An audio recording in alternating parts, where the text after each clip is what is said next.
Hello everyone, I'm Lucas from LoukasArts, and today I will actually, this is actually quite serious. Today, we've actually had a message from Colin. Mitch has been telling me about this, and he is being kidnapped. Oh my, it's crazy. Everything's going wrong, and yeah, everything's terrible. However, I've heard he's just along here, so we can go and rescue him. Shouldn't be too bad. Let's just go and F5 for dramatic effect here. Here we go. Nope. Just run on through. Whoa. Okay, it's like I can't turn around. This is weird. I can only walk left and right. I can't move forward or backwards. It's like a side scroller, 2D. This is crazy. Good job. I've been practicing these on my console. Let's hit F1 here. We don't want that in our face. There's a chest here, but I can't turn around to get it quite.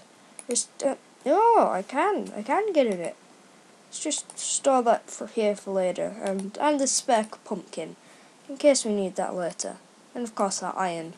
So let's just keep those there for later. And sneaky traps. Good job we can avoid those. Anyways, let's carry on. Hey, it finishes here. Oh, I can turn here. Wonder why that is. Maybe it's because I'm not still on the brick, or I'm not sure. But let's turn F1 off here, and we got some crazy parkour. It seems we're in the castle. Oh, I saw a pumpkin then. We're in the lava. Oh yes, I see a pumpkin in the distance. I think that might be Colin, guys. Oh, I'm not dying again. The things I'll go through for you. Colin, you're not Colin. You're just a block made thing. Colin, what? This was just a joke the whole time. You wrote that letter. How could you? I just almost died for you. I'm gonna have to go back and tell Mitch the news. Let's just go back. Yep, I forgot. We're gonna have to go down this way. Avoid that trap this time. And let's actually just get these items back here. Continue on. There we go.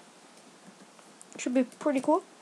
And today, guys, I'll be showing you this cool side-scrolling effect in vanilla Minecraft. Now, my tongue's gone weird. Wumpacraft, there we go, did a video on the side-scrolling things in a similar way to what I have before. However, I've kind of improved it so that you can have kind of a turning point, so that you would usually be going across in 2D mode here, and then you would be able to stand here, and you'd be able to go back into your 3D regular Minecraft self. I can fly out there because that's got the special brick on it, but yeah, how I've set this up is so that you will only go in 2D mode whilst you are stood on some brick. That's how I set this up, so that when we reach the different type of brick here, the nether brick, when we stand on that, the 2D effect will stop. And yeah, so how I did this, I have a simple clock here. In fact, I'm going to turn that off to reduce all lag possible. And what that's got in it is a lengthy command. And all this does is it tests for the block beneath a player to be Minecraft brick block. It's just testing for the block underneath all of the players from Minecraft brick block, no matter which player it is. It's just testing for a Minecraft brick block underneath it. We'll hop over here, and what this is doing is it's TPing the players to 53 on this coordinate, whatever this is. It's the X, I think. It's teleporting them relative on the Y and Z, so they're staying in the same place on Y and Z, and it's setting their rotation to 90. So, what this is doing is, there we go, is when they stand on this brick, that will then trigger this line here. This will turn on running this clock, which will constantly teleport the player to this area here.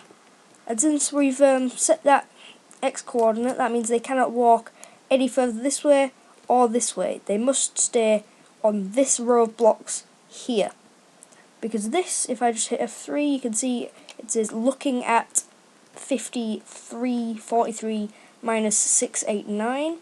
Well, since we're looking at row 53 here along the X coordinate, that means that the player will always be teleported to somewhere along this row if they are stood on brick. So, once we've got that out of the way, when it's teleporting them to the brick, it's also setting the rotation to 90, so they will always be looking in this direction away from the kind of area. So that when they're in F5 mode, if I just hop down here, it will look like a side-scroller, and you can't kind of turn your head. However, I've turned off the command block, so you'll have your rotation set to where mine is now, so you'll be able to walk along on his side, as if it was like a regular side-scrolling game. So that's how that works. It's really not too difficult. However, you'll have to find out your own rotational, and if you want to use the X or Y value. You see, if I was to build this exact thing facing this way, I would have to use my rotation at 180, minus 180 I think, or somewhere around there. Let me just hop down. Yeah, I would have to use it at minus 180. Let me just square up there. Oh, you saw it then. 180 there. I'd have to set my rotation to 180, so I'm always facing this way if I build it along this plane. I would have to set it to 0 if I was facing this way, and minus 90 if I was facing this way.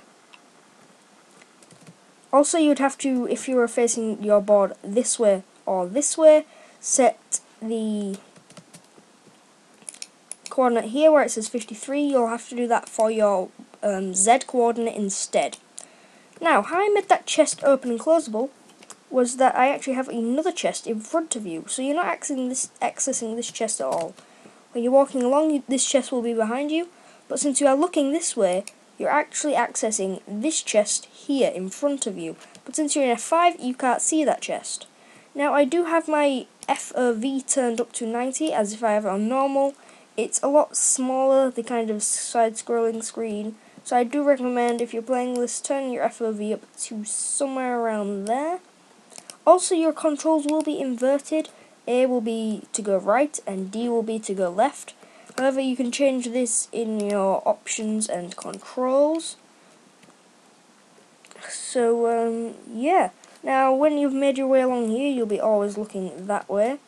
But as soon as you step on this nether brick, you are no longer stood on regular brick. So it will cancel out that set of commands, meaning you can turn around and do some parkour and find the pesky Colin, who shamefully made us go through all of that. And yeah. So it was pretty easy, that build. I mean, it's really cool for the amount of commands it uses. Just the 2 command blocks there. There's a simpler version over on wumpacraft's video. However, this version is the more advanced, of where you can walk along the brick and then turn at these regular blocks here. However, if you were to put down any other brick in your world and then run the command, if I just turn it on here, if I was then to stand on this brick block, it will then teleport me here as well, which is a shame. So only use it with strange blocks which you're not going to have all around your world. So what you could even do here is, if you've got like no sponge in your world, because you can't get that in survival, if you were somehow using command blocks in survival, you could just fill this back layer here with sponge, just this layer in the back. Oh, excusez-moi. So that if you're in F5, you can't see it too much behind the bricks, unless you're kind of angled like this. I wish you could kind of see it, but it's not kind of the main feature, is it? Let me just get out there. So you kind of know you're meant to be walking along the regular brick. There we go. So, yeah, if you like the video, do leave a like. It's really appreciated. And subscribe for more Minecraft content. And comment on what you'd like to see next. And, of course, as always, there's only one thing left to say. Goodbye.